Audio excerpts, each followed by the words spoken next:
Hello everyone, आप सभी का बहुत बहुत स्वागत है आज के शानदार सेशन में जो कि मैं लेकर आया हूं मॉनेटरी पॉलिसी पर। दोस्तों, मॉनेटरी पॉलिसी मतलब आरबीआई की वो स्ट्रेटेजी जिससे कि आरबीआई ये तय करता है कि मार्केट में पैसे को बढ़ाना है या पैसे को घटाना है। इन्फ्लेशन या महंगाई को कंट्रोल करने का एक टूल या हथियार है आरबीआई की मॉनेटरी पॉलिसी, जो साल में 6 बार आती है। लेकिन इसकी शुरुआत अप्रैल महीने से ही होती है। मतलब ये कि हर 2 महीने में मॉनेटरी पॉलिसी का रिव्यू किया जाता है। दोस्तों, आपको बता दूं कि मॉनेटरी पॉलिसी कमेटी जो है वो उर्जित पटेल जी के द्वारा रेकमेंड की गई थी 2016 में। तब से मॉनेटरी पॉलिसी कमेटी जो है वो अपना काम कर रही है। इसमें 6 सदस्य होते हैं। 3 सदस्य भारत सरकार की ओर से होते हैं, तो 3 सदस्य जो है वो आरबीआई की तरफ से होते हैं। और ये 6 सदस्य मिलकर डिसाइड करते हैं कि देश में इस समय महंगाई को कंट्रोल करने के लिए पैसा कम किया जाए या ग्रोथ को बढ़ाने के लिए मार्केट में पैसा बढ़ाया जाए। दोस्तों, अभी अप्रैल की मॉनेटरी पॉलिसी आई है और अप्रैल की मॉनेटरी पॉलिसी में रेट को कट कर दिया गया है। तो आइए आज हम विश्लेषण करेंगे, एनालिसिस करेंगे कि आरबीआई के इस रेट कट के क्या मायने हैं। तो दोस्तों, चलिए ले चलता हूं आपको। सबसे पहले आरबीआई रेट कट के बारे में एक ओवरव्यू में देता हूं। The repo rate has been reduced by 25 basis point। दोस्तों, 25 बेसिस पॉइंट जो है वो रेट कट हुआ है। अब आपसे अगर एग्जाम में पूछा जाए कि कितना परसेंट हुआ है ना, तो कितना परसेंट हुआ है, तो आप बताओगे 0.25% हुआ है। और इसी 0.25% को 25 बेसिस पॉइंट बोला जाता है। मतलब ये कि 1% इक्वल टू 100 बेसिस पॉइंट। दोस्तों, देखने वाली बात यह है कि ये जो है लगातार सेकंड कंसेक्यूटिव रेट कट है मिस्टर संजय मल्होत्रा, मतलब गवर्नर संजय मल्होत्रा। संजय मल्होत्रा जी जो कि अभी हाल ही में अपॉइंट हुए हैं शक्तिकांत दास जी की जगह पर।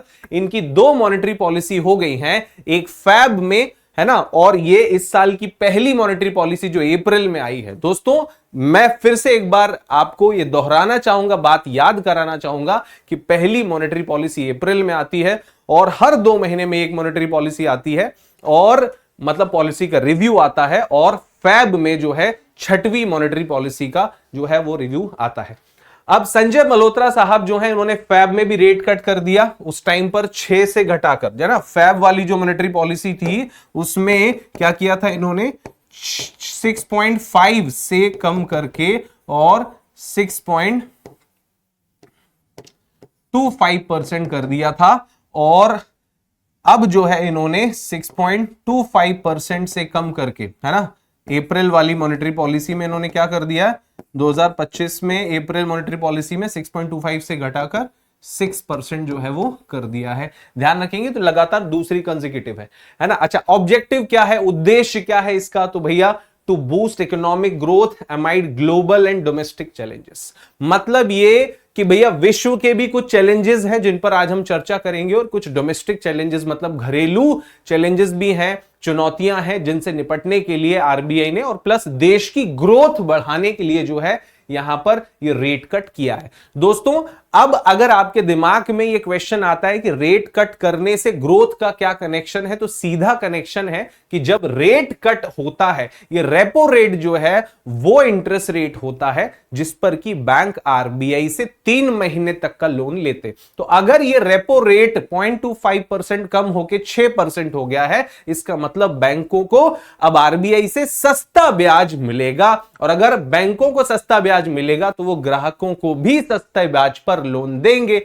अब सस्ते ब्याज पर जब लोन, क्योंकि सस्ते ब्याज पर लोन मिल रहा है आरबीआई से, तो सस्ते ब्याज पर लोन देंगे कस्टमर को, कस्टमर ज्यादा लोन लेगा, बिजनेस में पैसा इन्वेस्ट कर पाएगा, अलग अलग जगह प्लान्स कर पाएगा। मतलब कि देश में ग्रोथ और बिजनेस का जो इंजन है वो फिर से तेज हो जाएगा, ग्रोथ बढ़ेगी।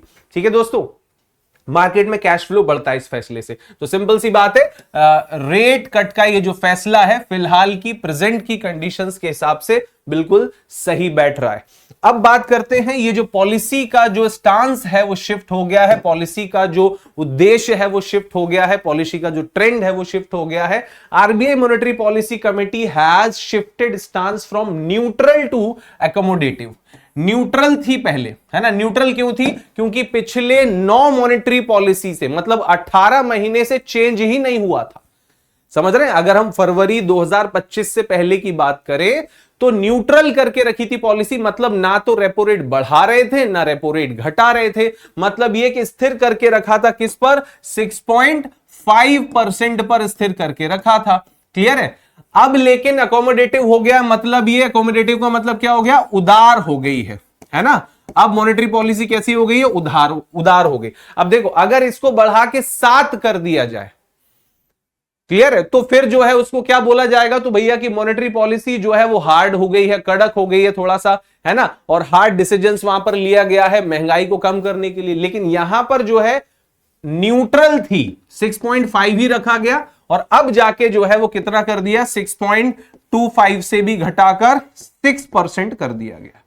6% अगर रेपो रेट हो गया है 6.5 से घटकर, तो इसका मतलब यह है कि अब उदारता जो है वो बढ़ा रहा है आरबीआई, उदार बन रहा है, एकोमोडेटिव बन रहा है ना, पॉलिसी के मामले में कि भैया ठीक है, सस्ता जो है लोन दो, ब्याज जो है वो कम लो, लेकिन लोगों के पास, मार्केट में कंपनियों के पास सस्ता लोन पहुंचना चाहिए ताकि वो ज्यादा से ज्यादा बिजनेस कर पाए। Accommodative stance implies RBI is open to further rate cuts if needed. यहां पर अकोमोडेटिव का एक और मतलब बताया गया है कि अगर जरूरत पड़ती है तो आरबीआई आगे भी रेट कट करने के लिए तैयार है। मतलब यह कि इतना सस्ता जो है वो लोन करने के बाद भी, मतलब ब्याज को इतना, लोन का जो ब्याज इतना कम करने के बाद भी अगर देश की ग्रोथ जो है वो रफ्तार नहीं पकड़ती तो आरबीआई आगे फिर से जो है इसे और सस्ता करना, मतलब यह कि आप हो सकता है कि नेक्स्ट मॉनेटरी पॉलिसी में 5.75 भी जो है ये रेपो रेट देख सकते हैं। तो अकोमोडेटिव का मतलब है उदारता, है ना। अभी उदारता दिखाई जाएगी, है ना। अभी जो है वो यहां पर स्ट्रिक्ट मॉनेटरी पॉलिसी नहीं रहेगी, ठीक है, अभी अकोमोडेटिव रहेगी, न्यूट्रल से अकोमोडेटिव। अच्छा, फिर इसके बाद the shift is aimed to supporting economic recovery. ये इकोनॉमिक रिकवरी चाहता है क्योंकि ग्रोथ पहले हमारी ज्यादा थी, अब धीरे धीरे जो है वो कम, जो है फोरकास्ट जितने भी आ रहे हैं वहां पर, जहां एक जमाने में भाई 7.2, 7.5, 8.3 भी हमारी ग्रोथ रेट रही है ना, 8.2, 8.3 रही है हमारी 2022 में, लेकिन अभी हम जो है वो 6.25, 6.5 पर अटके हुए हैं। तो कहीं ना कहीं, और आगे का भी हिसाब किताब फोरकास्ट ऐसे ही दिखाया जा रहा है, तो इसको देखते हुए ये रेट जो है वो कट किया गया। RBI clarified that the stance change focuses on rate direction. मतलब ये जो स्टांस चेंज हुआ है इसका सीधा सा फोकस जो है वो रेट डायरेक्शंस पर है, ना कि लिक्विडिटी मैनेजमेंट पर। मतलब ये कि अभी तो हमारा सीधा सीधा जो फोकस है वो सिर्फ ये है कि रेट को कम करके हम जो है वो जनता को, कंपनियों को, मार्केट को फायदा पहुंचाएं और ग्रोथ बढ़ाएं।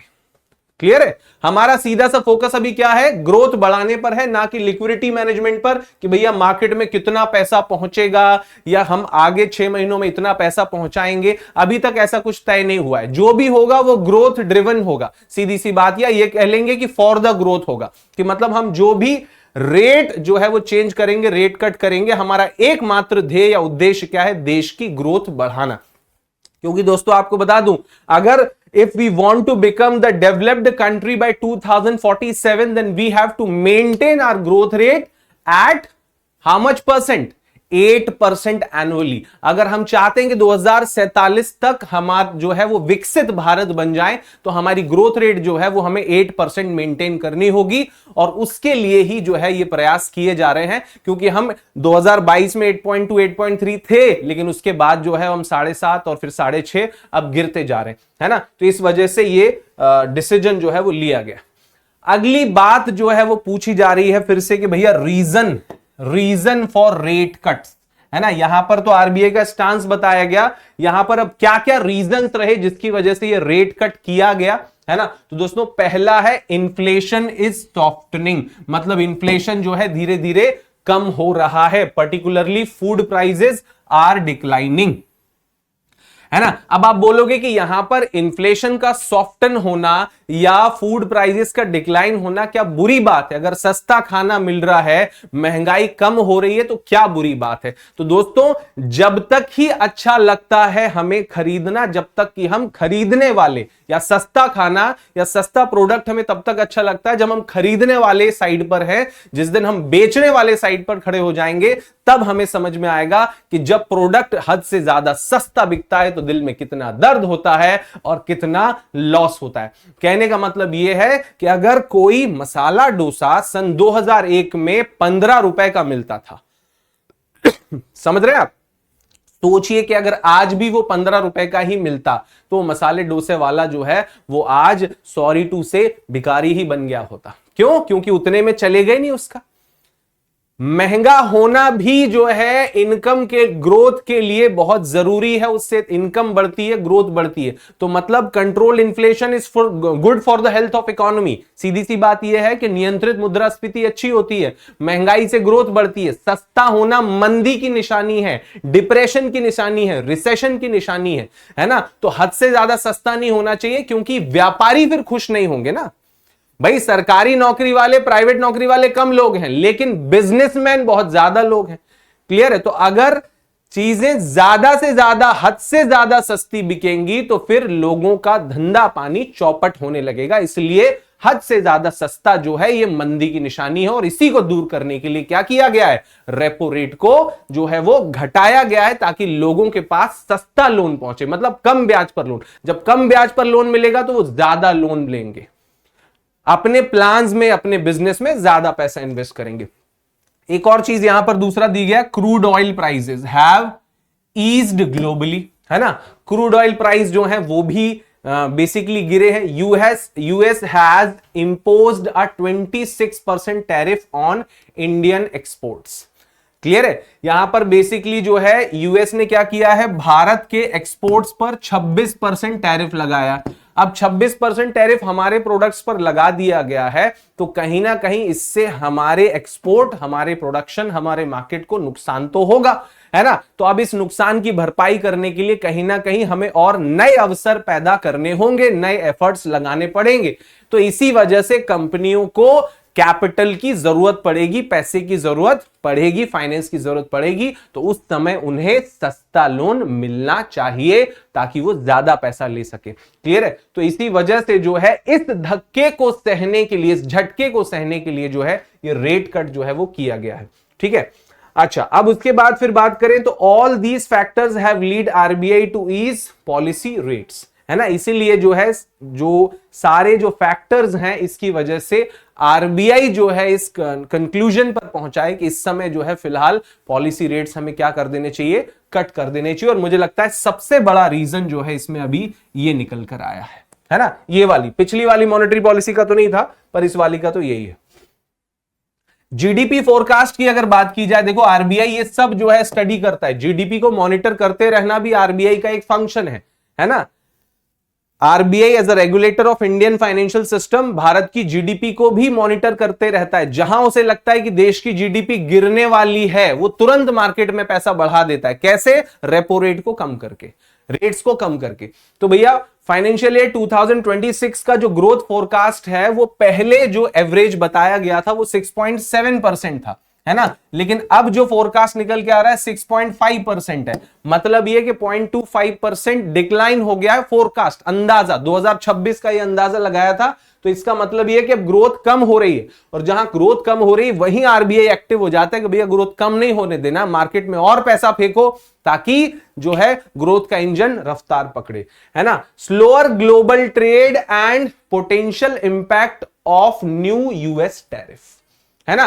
जो स्लोअर ग्लोबल ट्रेड चल रहा है अभी और नया जो यूएस का टैरिफ है, इसकी वजह से दुनिया भर की जितनी भी संस्थान है, खुद आरबीआई है, एसबीआई है, सभी ने जो है कहा है कि भारत की ग्रोथ रेट जितना पहला सोच रहे थे उतनी नहीं होगी, कम होगी, है ना। अच्छा, अगर हम ग्रोथ प्रोजेक्शंस क्वार्टर वाइज देख लें तो क्वार्टर वन जो है फाइनेंशियल ईयर 2026 का, मतलब अप्रैल से लेके जून तक वाला, वो 6.5% रहेगा। क्वार्टर टू जुलाई अगस्त सितंबर का 6.7%। क्वार्टर थ्री जो है अक्टूबर नवंबर दिसंबर 6.6%। और क्वार्टर फोर जो लास्ट है जनवरी फरवरी मार्च 2027 का, जो जनवरी फरवरी मार्च है वो क्वार्टर फोर कहलाएगा फाइनेंशियल ईयर 2026 का, 27 का नहीं 26 का, तो 6.3%। तो कहने का मतलब है कहीं भी ऐसा नहीं दिख रहा है कि 7% को क्रॉस कर रहा है, 6.8% को क्रॉस कर रहा है। तो ये चीजें जो है आरबीआई को जो है कह सकते हैं कि इंकरेज कर रही हैं कि हमें जो, या किया उन्होंने कि भैया हमें रेट कट जो है वो करना चाहिए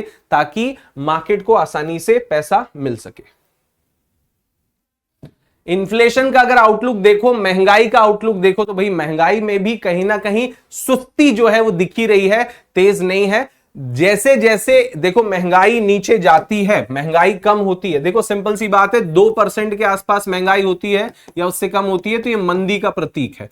क्लियर है। अच्छा, फिर इसके बाद बात करें तो 3 to 10% अगर महंगाई होती है ना, तो ये इन्फ्लेशन, ये जो है वो बेसिकली आदर्श आप महंगाई बोल सकते हो, है ना। ये ट्रॉटिंग इन्फ्लेशन होता है, आदर्श होता है। अच्छा, 10% से लेके 20% की जो महंगाई है वो चेतावनी होती है कि भैया रोक लो महंगाई को, क्योंकि अगर एक बार 20% से ज्यादा हो जाए तो 20% से ज्यादा महंगाई नहीं रुकती, क्योंकि ये अनकंट्रोल्ड इन्फ्लेशन हो जाता है, नहीं रुकती महंगाई,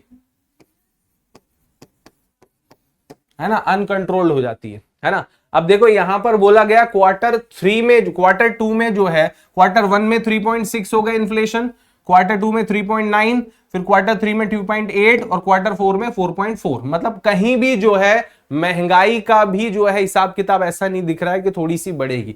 देखो यहां पर आप बोल रहे हो कि यार सर ये क्या बात हुई, महंगाई तो बढ़िया है, कम है तो अच्छी बात है। नहीं भाई, थोड़ी बहुत महंगाई होनी चाहिए, तभी देश जो है समझ में आता है कि वो ग्रोथ कर रहा है। क्योंकि सिंपल सी बात है, देश में आबादी बढ़ रही है, प्रोडक्ट्स की डिमांड बढ़नी चाहिए, डिमांड बढ़ेगी तो दाम भी बढ़ेंगे और ग्रोथ भी बढ़ेगी, इनकम भी बढ़ेगी, यही रूल है। लेकिन यहां पर अगर सस्ता हो रहा है, इसका मतलब यह कि हमारे देश में आबादी बढ़ रही है, डिमांड बढ़ रही है, लेकिन उसके बाद भी ग्रोथ नहीं बढ़ रही है ना। तो इसको देखते हुए जो है एनुअल एवरेज इन्फ्लेशन फोरकास्ट रखा गया है वो 4% रखा गया, और 4% की महंगाई को साथ लेकर कहीं भी 8% का ग्रोथ रेट हासिल नहीं किया जा सकता। तो मेरे हिसाब से आरबीआई कमर कस चुका है कि अगर महंगाई 5 या 6 भी हो जाए तो कोई प्रॉब्लम नहीं है, सह लेंगे, लेकिन देश की ग्रोथ बढ़ना जरूरी है। क्योंकि हर साल जहां जिस देश में 2 करोड़ लोग जन्म लेते हैं वहां पर इनकम बढ़नी चाहिए, ग्रोथ बढ़नी चाहिए। कम ग्रोथ कम इनकम में हम नहीं चला पाएंगे। ठीक है भाई। अच्छा, 4% जो है वो एनुअल एवरेज इन्फ्लेशन फोरकास्ट है, ड्राइव्स ऑफ, यहां पर ये बोलेंगे कि drivers of moderation, falling food prices, better supply outlook, है ना। सप्लाई आउटलुक अच्छा हो रहा है, फूड प्राइसेस जो है वो गिर रहे हैं। ठीक है भाई।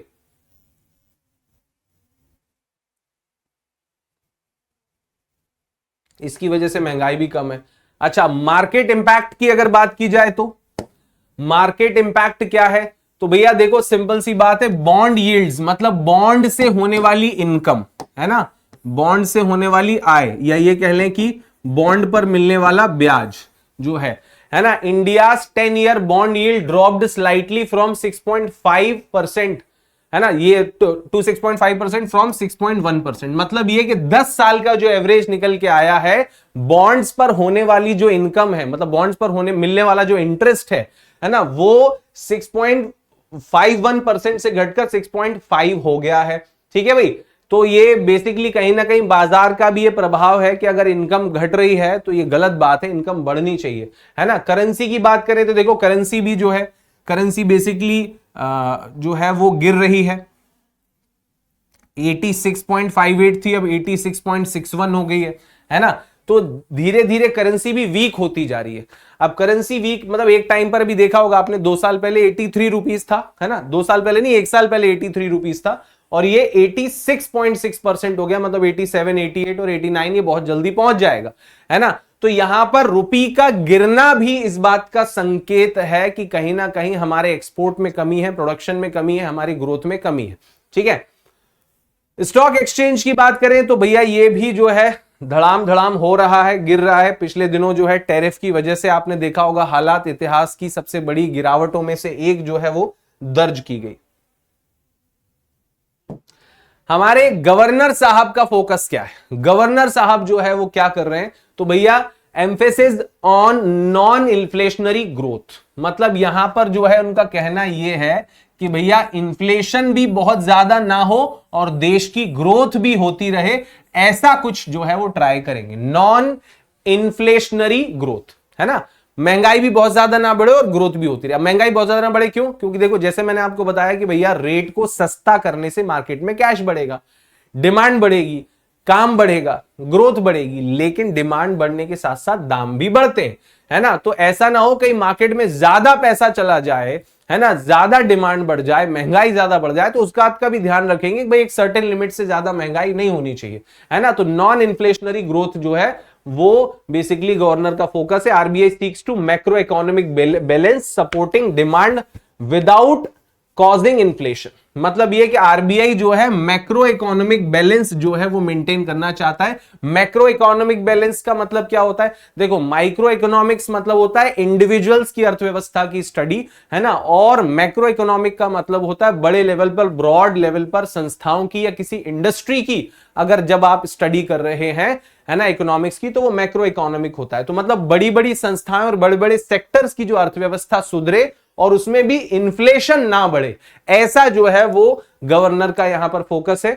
Monetary policy to stay supportive unless new economic shocks emerges, मतलब ये कि यहां पर पहली चीज तो हो गई कि भैया ग्रोथ मिलता रहे पर महंगाई ना बढ़े, है ना। दूसरी बात ये कि भैया मैक्रो इकोनॉमिक बैलेंस जो है वो बना रहे, है ना, और डिमांड जो है वो बढ़े, सपोर्टिंग डिमांड जो है वो बढ़े विदाउट कॉजिंग इन्फ्लेशन। और तीसरी चीज यहां पर आरबीआई के जो गवर्नर साहब है वो क्या कह रहे हैं? Monetary policy to stay supportive unless new economic shocks, है ना, इमर्ज, मतलब ये कि भाई मॉनेटरी पॉलिसी को सपोर्टिव ही बने रहने देना है। ऐसा नहीं कि हम जो है वो अचानक से आने वाले समय में कुछ नए शॉक्स दे दें बाजार को और कहीं ना कहीं बाजार को नुकसान पहुंचे। तो मॉनेटरी पॉलिसी सपोर्टिव बनी रहे, ये भी जो है वो गवर्नर साहब का उद्देश्य है।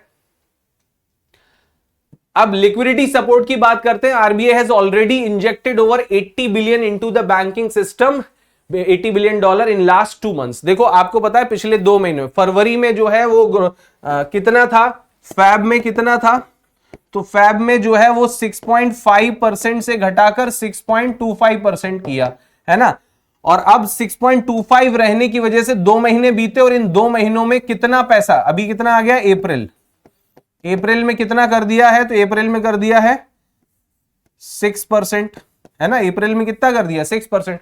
तो अब ये 2 महीने जो है फरवरी से लेके मार्च और अप्रैल, है ना, अप्रैल तक जो है वो कितने इंटरेस्ट रेट पर लेन देन हुआ? 6.25 पर। तो इस 0.25 कम होने की वजह से, 0.25 कम होने की वजह से अर्थव्यवस्था को $80 बिलियन पैसा जो है वो मिला, है ना, इंजेक्ट हुआ पैसा इसमें। फिर includes targeted liquidity to ensure credit flow and inflation stability, है ना। इसमें क्या है भैया? तो सिंपल सी बात है, यहां पर जो इंश्योरिटी मिल रही है किस चीज की मिल रही है? क्रेडिट फ्लो की, credit flow and financial stability, वित्तीय स्थिरता भी बनी रही इसकी वजह से, है ना। और यहां पर जो है लिक्विडिटी भी मेंटेन रही मार्केट में, और ऐसा ही जो है अब चाहते हैं, है ना, लिक्विडिटी सपोर्ट मिलती रहे। फिर इसके बाद complements the accommodative stance to keep borrowing cost low, है ना। यहां पर उदारवादी जो नजरिया है आरबीआई का, है ना, उदारवादी नजरिया है आरबीआई का, वो बना है, और साथ में वो बोरिंग कॉस्ट मतलब उधार लेने की जो लागत है वो उसको लो जो है मेंटेन करके चलना चाह रहा है। तो अभी भी जो है ये लो ही रहेगी, जैसा पिछले 2 महीने पहले मतलब कि फरवरी 2025 में हुआ था। ठीक है, अब बात होती है आखिरी में आपके सबसे इंपॉर्टेंट जो है वो पॉइंट की कि क्या मेरी ईएमआई कम होगी? तो भैया आंसर है इसका यस, ईएमआई जो है कम होगी। ईएमआई जो है वो क्या हो जाएगी? कम होगी। अब ईएमआई कम क्यों होगी, तो इसका रीजन यहां पर मेंशन किया है साफ।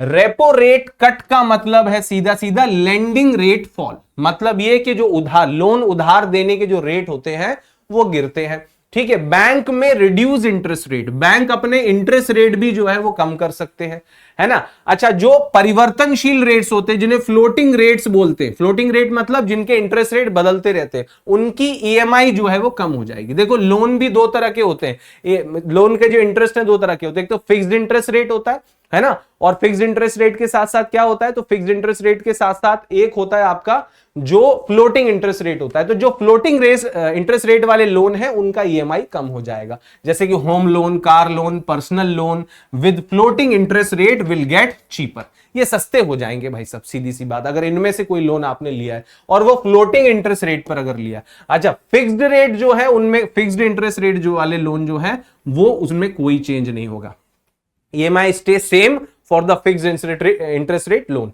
अच्छा, डिले इन इफेक्ट्स, है ना, मतलब ये कि EMI reduction depends on banks reset cycle. अब देखो भैया यहां पर डिले इन इफेक्ट का मतलब क्या है कि बैंक का जो EMI में डिक्रीज या रिडक्शन या चेंज जो है वो बेसिकली बैंक के रीसेट साइकिल पर डिपेंड करता है। देखो रीसेट साइकिल जो है ये बेसिकली मंथली भी होता है, मंथली भी होता है, और ये जो है वो क्वार्टरली भी होता है, मतलब 3 महीनों में एक बार भी होता है।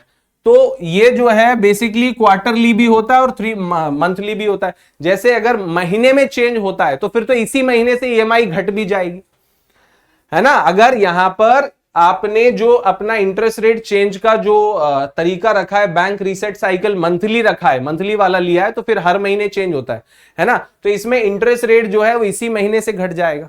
लेकिन अगर और EMI भी जो इसी महीने से घट जाएगी, लेकिन अगर क्वार्टरली पे रखा हुआ है तो फिर भैया क्वार्टरली में जो है आपका इंटरेस्ट रेट भी जो है वो उसी महीने से घटेगा और EMI भी कम होगी। लेकिन बात यह रहता है कि बढ़ने पर भी यही फॉलो किया जाता है कि अगर जैसे इंटरेस्ट रेट बढ़ा है और आपने क्वार्टरली चूज करके रखा है तो इमीडिएटली तुरंत इंटरेस्ट नहीं बढ़ेगा, EMI नहीं बढ़ेगी, 3 महीने के बाद बढ़ेगी। तो दोनों के अपने अपने फायदे हैं। तो उम्मीद है आपको ये बात समझ में आई होगी, है ना। तो दोस्तों ये था हमारा आरबीआई का एक छोटा सा डिस्कशन जिसे काफी डिटेल में हम लोगों ने मिलकर किया है ना। और अब आप मुझे बताइएगा कमेंट सेक्शन में कि अगर अगली मॉनेटरी पॉलिसी में आप जो है वो संजय मल्होत्रा जी की जगह पर होंगे तो आप क्या डिसीजन लेंगे। डोनाल्ड ट्रंप साहब के डिसीजंस को देखते हुए आरबीआई का जो है आरबीआई बोल रहा हूं, चाइना का जो है वो टैरिफ वॉर में बढ़ चढ़कर जो हिस्सा लेना, इससे क्या फर्क पड़ेगा और आने वाली जो हमारी मॉनेटरी पॉलिसी है उसमें हमें क्या डिसीजंस लेने पड़ सकते हैं। तो कमेंट सेक्शन में जरूर लिख के बताइएगा आपको आज का ये सेशन कैसा लगा। मिलते हैं नेक्स्ट ऐसे इंफॉर्मेटिव सेशन में। आज के लिए फिलहाल इतना ही। थैंक यू एवरीवन, जय हिंद।